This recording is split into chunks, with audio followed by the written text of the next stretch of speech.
Hello, तो स्वागत है आप सबका आपके के चैनल डी के पार्थ यूट्यूब चैनल पर। आज का हमारा टॉपिक है माइग्रेन। हम आपको माइग्रेन के बारे में समझाने वाले हैं। माइग्रेन होता क्या है, क्यों होता है, कैसे होता है, इसके कितने चरण होते हैं, सब कुछ हम आज समझाने वाले हैं। और अगर आप हमारे यूट्यूब चैनल पर अगर नए हैं तो चैनल को देखिए, यहाँ पे दिख रहा है ना, सब्सक्राइब करते जाइए, क्योंकि सब्सक्राइब करने से आपका कुछ तो लगता नहीं है, इसलिए सब्सक्राइब कीजिए। और हमारी पिछली जो वीडियो हैं उसको देखने के लिए आप आई बटन पर क्लिक कर सकते हैं, या फिर एंड स्क्रीन में जो वीडियो दिखेंगी वहाँ से आप वीडियो देख सकते हैं, या फिर हमारे चैनल पेज पर जाके आप सारी वीडियो देख सकते हैं इसी बायोलॉजी से रिलेटेड। तो वीडियो को स्टार्ट करते हैं।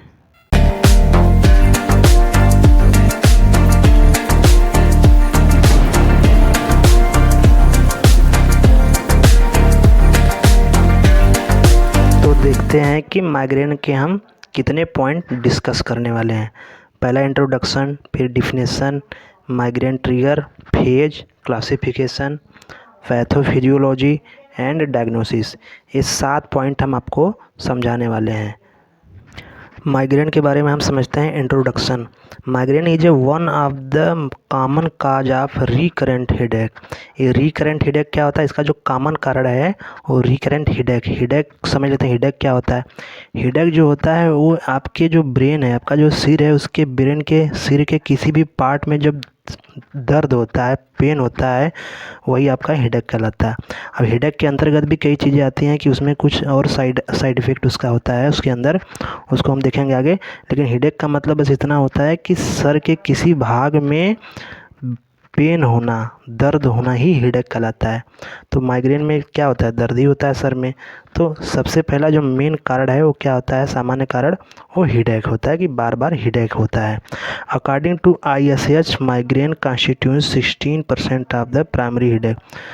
International headache society migraine 60% primary headache ही आता है। माइग्रेन में 16% केवल प्राथमिक हेडेक ही आता है माइग्रेन में। माइग्रेन ही अफ्लिक्ट 20% ऑफ द जनरल। सामान्य पॉपुलेशन में माइग्रेन से पीड़ित 10 से 20% लोग हैं। In India 15 to 20% of people suffer from migraine. Migraine से पीड़ित इंडिया में 15 से 20% लोग हैं। आइए अब समझते हैं डिफिनेशन। माइग्रेन ये जो है फैमिलियल डिसऑर्डर। ये क्या आता है, फैमिली डिसऑर्डर का मतलब होता है एक तरह से जेनेटिकली अफेक्ट करता है फैमिली मेम्बर को। कैरेक्टराइज बाय रिकरेंट अटैक, ये बार बार अटैक आता है। कितने तरह से आता है, इंटेंसिटी इसकी बहुत हाई हो सकती है। आवृत्ति, इसकी फ्रीक्वेंसी, जो इसकी फ्रीक्वेंसी वो भी तेज हो जाए। उसका ड्यूरेशन इसका देखा जाता है कि कितने से कितने टाइम तक माइग्रेन अटैक आपको आ रहा है। Associated with anorexia, nausea and vomiting. उसके साथ साथ आपका ये तरह सिम्टम आते हैं, एनोरेक्सिया आता है, नोजिया आता है, वोमिटिंग। ये सब क्या होते हैं हम आगे आपको अच्छे से समझाने वाले हैं, एक एक point anorexia, nausea and vomiting के बारे में। ये हो गया आपका डिफिनेशन। माइग्रेन ट्रिगर के बारे में समझते हैं। माइग्रेन ट्रिगर का मतलब माइग्रेन कारक, मतलब किन कारकों से माइग्रेन होने का खतरा बढ़ जाता है।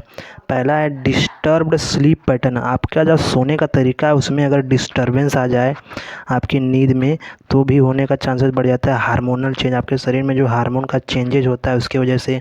कोई ड्रग ऐसी ले रहे हैं जिसकी वजह से माइग्रेन होने का खतरा। फिजिकल एक्सक्रीशन, आपके शरीर से जो वेस्ट पार्ट है उसको बाहर निकालते समय जो चीज़ें हो जाती हैं, तो वो आपका माइग्रेन का कारण बनता है। एंड विजुअल स्टिमुलाई, यानी कोई चीज़ ऐसी देख लिए जिससे आपको ये चीज़ें स्टिमुलेट हो जाती हैं। ऑल्फैक्टरी का मतलब होता है सूंघने से। ऑडिटरी स्टिमुलाई का मतलब है किसी चीज़ को सुनने से। हंगर का मतलब किसी भूख की वजह से भी आपको माइग्रेन के अटैक आ सकते हैं, एक कारक है आने के। एंड साइकोलॉजिकल फंक्शन, आपके मानसिक जो क्रियाविधि होती है उससे भी हो सकता है, बहुत ज़्यादा सोच विचार रखना। और वेदर चेंजेस, यानी कभी आपको बहुत धूप हो जाएगी, कभी बारिश अचानक आ जाएगी, आंधी तूफान, इससे भी माइग्रेन होने का चांसेस बढ़ जाता है। ये आपका ट्रिगर पॉइंट है, यानी कारक है माइग्रेन होने के स्टिमुलेशन के। अब देखते हैं माइग्रेन फेज। माइग्रेन के कितने चरण होता है। पहला आता है प्रोड्रोम, और उसके बाद औरा होता है, फिर हेडेक होता है, फिर पोस्ट्रोम होता है। जो प्रोड्रोम और औरा होता है वो बहुत सामान्य होता है, उसमें ज़्यादा कोई दिक्कत नहीं होती, लेकिन जो हेडेक एंड पोस्ट्रोम है ये बहुत ख़तरनाक होता है। इस तरह के जो चरण में जो चले जाते हैं माइग्रेन के पेशेंट, उनको बहुत ही डिफ़िकल्टीज होती है। प्रोड्रम के बारे में समझते हैं। वैगू प्री मॉनिटरी सिम्टम, ये चेतावनी देता है, यानी कि एक तरह से चेतावनी देता है माइग्रेन के बारे में कि आपका वो भी 12 से 36 आवर घंटे पहले ऑरा और हेडेक सिम्टम आने से पहले ये प्रोड्रोम जो होता है एक तरह से सिम्टम दिखाता है कि इसके बाद जो सिम्टम माइग्रेन फेज आएगा वो ऑरा और हेडेक आने वाला है। ये 12 से 36 घंटे पहले ही आपको चेतावनी दे देता है। इसमें सिम्टम क्या है? यानिंग। यानिंग का मतलब होता है कि आप बहुत ज़्यादा जम्हाई लेते हो, यानी उबास लेते हो, डीपली मुंह बाकर डीपली सांस लेते हो, ये आपका यानिंग हो गया। एक्साइटेशन मतलब बहुत ज़्यादा एक्साइट हो जाओगे या तो डिप्रेस हो जाओगे। उसके बाद लेथर्जी, यानी बहुत ज़्यादा थक जाओगे आप, या तो आपको जो फूड है, जो भोजन है उसका स्वाद नहीं लगेगा। ये आपका सिम्टम है प्रोड्रोम का। ये रहता कितने टाइम तक है? इसका ड्यूरेशन जो होता है 15 से 20 मिनट तक रहता है ये माइग्रेन अटैक प्रोड्रोम का। माइग्रेन के सेकंड चरण में क्या होता है कि ये वार्निंग या सिग्नल देता है ऑनसेट ऑफ हेडेक। जो हेडेक जो अटैक आने वाला है, जो सबसे बड़ा अटैक होता है माइग्रेन का, उसके लिए वो वार्निंग देता है कि अब हेडेक सिम्टम आने वाला है। और ऑरा का सिम्टम क्या होता है? फ्लैशिंग ऑफ लाइट, जो चमकीली लाइट होती है, जैसे यहाँ पे फिगर पे आप देख सकते हैं, उसको पेशेंट देख नहीं सकता अच्छे से। एंड जिग जैग लाइन, जो टेढ़ी मेढ़ी आकृति की लाइनें होती हैं उसको भी सही से नहीं देख पाता। एंड डिफ़िकल्टी इन फोकसिंग, किसी चीज़ पर फोकस करने पर उसको बहुत ज़्यादा दिक्कत होती है, डिफ़िकल्ट होता है। और ये ड्यूरेशन कब तक से रहता है? ये 15 से 30 मिनट तक रहता है। ऑरा का माइग्रेन अटैक जो होता है, फेज सेकंड का जो चरण का माइग्रेन अटैक होता है वो 15 से 30 मिनट तक रहता है। माइग्रेन का थर्ड फेज है हेडेक। इसके सिम्टम क्या है? अनोरेक्सिया। अनोरेक्सिया का मतलब क्या होता है? Eating disorder. जो पेशेंट होता है वो खाना नहीं खाना चाहेगा, उसका डर लगता है, उसको जैसे लगता है कि उसका वज़न बढ़ जाएगा, उसको पतले होने की इच्छा उसकी बढ़ जाएगी, उसकी पतले होने की इच्छा बढ़ती जाएगी, वो फूड से थोड़ा डरेगा। एंड नोजिया, मतली, यानी अर्क टू वोमिटिंग। वोमिटिंग होगा नहीं, यानी उल्टी होगा नहीं, बस उल्टी का महसूस होना ही आपका ये क्या कहलाता है? नोजिया, यानी मतली। और वोमिटिंग क्या होता है? स्टमक जो मटेरियल होता है वो मुंह के द्वारा जब आउट यानी बाहर हो जाता है तब ये वोमिटिंग कहलाता है, यानी उल्टी कहलाता है। फोटोफोबिया क्या होता है? फोटो से डर लगना। फोनोफोबिया, फ़ोन से डर लगना। टिनाइटस क्या होता है? Ringing or buzzing in noise one or both ear that are chances of hearing loss. Patient के कान में लगता है कि कुछ रिंगिंग हो रहा है, कुछ बज रहा है, तो उससे क्या होता है? उसका वन या दोनों कान का जो चांसेस होता है हियरिंग लॉस, यानी कि बहरापन होने का चांसेस बढ़ जाता है। और ये ड्यूरेशन कब तक रहता है? हेडेक का माइग्रेन अटैक कब तक रहता है? ये रहता है 4 आवर से 72 आवर, यानी 72 घंटे तक रहता है इसका अटैक। तो ये आपका तीसरा चरण हो गया माइग्रेन का, हेडेक। ये आपका इतने सिम्टम थे, anorexia, nausea, vomiting, photophobia, phonophobia, tinnitus, किसका सिम्टम थे? हेडेक के। हेडेक के अंतर्गत इतने सिम्टम आते हैं। हेडेक का मतलब होता है सर के किसी भाग में बहुत तेज़ दर्द होना। माइग्रेन का फोर्थ चरण होता है पोस्ट्रोम। इसमें क्या होता है? Following headache. हेडेक जैसा ही इसमें भी दिक्कत, हेडेक का पूरा सिम्टम पोस्ट्रोम में रहबा करता है, इसमें थोड़ा और बढ़ जाता है दिक्कतें। इसमें सिम्टम क्या होता है? फटीग, डिप्रेशन, सेवियर एक्सहॉस्टेशन हो जाता है, एक्सहॉस्टेशन हो जाता है। फटीग का मतलब बहुत ज़्यादा क्या हो जाता है? टायर्ड हो जाता है। एंड डिप्रेशन में चल जाता है पेशेंट, बहुत डिप्रेस हो जाता है, बहुत ज़्यादा टायर्ड हो जाता है, थक जाता है।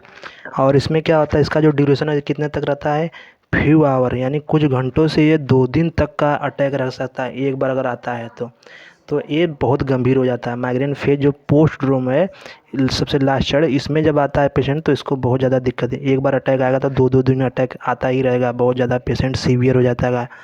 तो ये हो गया आपका माइग्रेन चरण।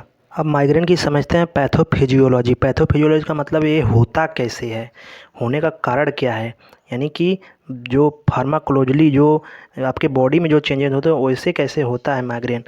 तो यहाँ पे देखते हैं dilation and inflammation of the affected cerebral blood vessel. जो आपके ब्रेन में जो सेरेब्रल ब्लड वेसल है उस ब्लड वेसल में क्या हो जाता है? वो डायलेट हो जाता है, यानी कि वो बहुत चौड़ा हो जाता है उसका आकार, या तो फिर उसमें इन्फ्लामेशन यानी सूजन हो जाएगा, या तो फिर दूसरा पॉइंट क्या होता है कि सेरोटोनिन लेवल डिक्रीज हो जाएगा ब्रेन में। आपके ब्रेन में एक सेरोटोनिन नाम का हार्मोन होता है, अगर ओवर डिक्रीज हो जाएगा तो भी आपको माइग्रेन होने का चांसेस बढ़ जाएगा। तो ब्लड वेसल का डायलेशन यानी इन्फ्लामेशन ही होता है तो आपको माइग्रेन होने का चांसेस बढ़ जाता है। ये आपका पैथोफिजियोलॉजी हो गया कि होता कैसा है। आप देखेंगे कि डायग्नोसिस इसका कैसे होता है, डायग्नोस इसको कैसे किया जाता है मेडिकली तौर पे। तो डायग्नोस का मतलब होता है जांच कैसे, इन्वेस्टिगेशन इसका कैसे होता है। आपका जो डॉक्टर होते हैं आपका चेकअप करेंगे 3 चीज़, मेडिकल हिस्ट्री आपका चेक करेंगे, हेडेक डायरी चेक करेंगे, माइग्रेन ट्रिगर चेक करेंगे जो हमने पिछले आपको बताया। फिर उसके बाद इन्वेस्टिगेशन में क्या करेंगे, जांच में क्या क्या करेंगे, ईईजी करते हैं, इलेक्ट्रोइंसेफेलोग्राफी करते हैं। इसमें क्या होता है आपके ब्रेन का रिकॉर्ड किया जाता है, एक्टिविटी रिकॉर्ड किया जाता है आपके ब्रेन का। एंड सीटी ब्रेन आप कंप्यूटर टेमोग्राफी किया जाता है, एंड एमआरआई किया जाता है, मैग्नेटिक रिजोनेंस इमेजिंग किया जाता है। जो नीचे वाला फिगर है इसमें सीटी और एमआरआई दोनों फिगर हैं, एंड ऊपर वाला जो है वायर वाला वो आपका ईईजी है, इंसेफेलोग्राफी है। तो ये आपका डायग्नोसिस हो गया। तो बस आज के लिए बस इतना ही। उम्मीद होगा वीडियो आपको बहुत ही अच्छा समझ में आया होगा। अगर वीडियो समझ में आया होगा तो चैनल को सब्सक्राइब करते जाइए, क्योंकि सब्सक्राइब करने से आपका कुछ तो लगेगा नहीं, इसलिए सब्सक्राइब ज़रूर कीजिए, क्योंकि सब्सक्राइब कीजिए तभी तो हमारे मेंबर बढ़ेंगे, हम और अच्छी अच्छी वीडियो बनाने की कोशिश करेंगे। सब्सक्राइब ही नहीं बढ़ेंगे तो कहाँ से बनाने का मन करेगा। इसलिए सब्सक्राइब ज़रूर कीजिए, लाइक कीजिए, शेयर कीजिए, कमेंट कीजिए। धन्यवाद।